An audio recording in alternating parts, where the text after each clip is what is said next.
ქობულეთის მუნიციპალიტეტში მცხოვრები სტიქიისგან დაზარალებული ოჯახები კვლავ დახმარების მოლოდინში არიან. ბევრი მათგანი დღემდე თავს მეზობლებს და ნათესავებს აფარებს.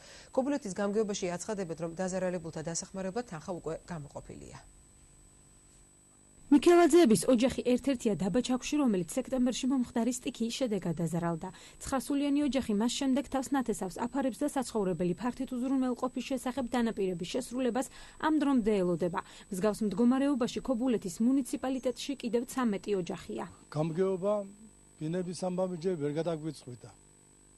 ხაბაზმა კი დაგვპირდა ადრე, რომ ასეთი დაზარალებული ხალხისათვის, ვინც გასასახლებელი არის, ამისო საშუალება ფართი გვაქვს და ჩვენ მათ დავაკმაყოფილებდო.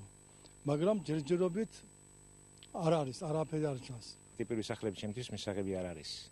და ეს კომპენსაციაც, რომელიც არის 20,000 ლარამდე და უშუალოდ 20,000 ლარი ხომ, ძალიან ცოტა. რა თქმა უნდა, ცოტა რომ ახლა რომ სიტყვაზე ოროთახიანი ბინა იყიდო, სულ მინიმუმ უბრალო რემონტის რომ არ იყოს გაკეთებული 40,000 დოლარზე ნაკლები არ ჯდება. ჩამონგრეული სახურავი და დაზიანებული საყოფაცხოვრებო ნივთები. დღემდე დახმარების მოლოდინში არიან ტაკიძეებიც. ოჯახის სტიქიამ გასული წლის დეკემბერში დააზარალა. როგორც ელენე ტაკიძე ამბობს, სპეციალისტებთან ერთად ადგილობრივი ხელისუფლების წარმომადგენლები ხშირად მიდიან, თუმცა პრობლემა დღემდე მოუგვარებელია. დამპირდება მარტო დაპირება არის არაფერი ამასინათ. მასვარი ეთით ვეგებდა. რა ვარც ქალბატონო გამეიდრება აქ ვიქნებით. სად არის? ვინმე მოვდა?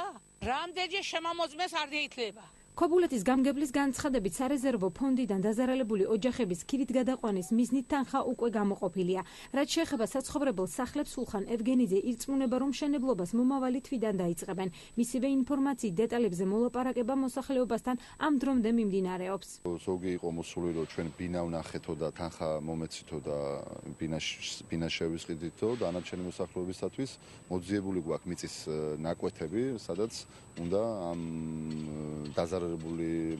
დაზარალებული ოჯახებისთვის ავაშენოთ სახლები.